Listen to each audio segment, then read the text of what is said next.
Lesson 23. One man's meat is another man's poison. Listen to the tape, then answer the question below. What was it about snails that made the writer collect them for his friend on that day in particular? People become quite illogical when they try to decide what can be eaten and what cannot be eaten. If you lived in the Mediterranean, for instance, you would consider octopus a great delicacy. You would not be able to understand why some people find it repulsive.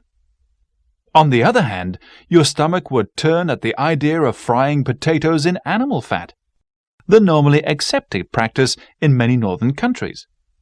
The sad truth is that most of us have been brought up to eat certain foods, and we stick to them all our lives. No creature has received more praise and abuse than the common garden snail.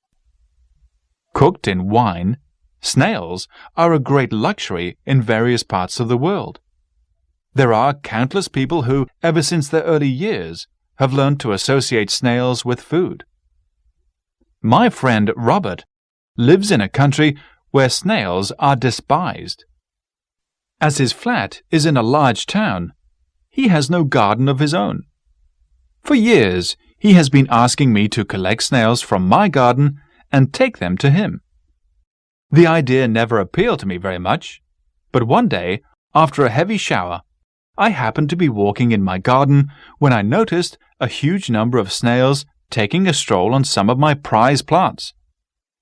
Acting on a sudden impulse, I collected several dozen, put them in a paper bag, and took them to Robert. Robert was delighted to see me and equally pleased with my little gift. I left the bag in the hall, and Robert and I went into the living room where we talked for a couple of hours. I had forgotten all about the snails when Robert suddenly said that I must stay to dinner. Snails would, of course, be the main dish. I did not fancy the idea, and I reluctantly followed Robert out of the room. To our dismay, we saw that there were snails everywhere.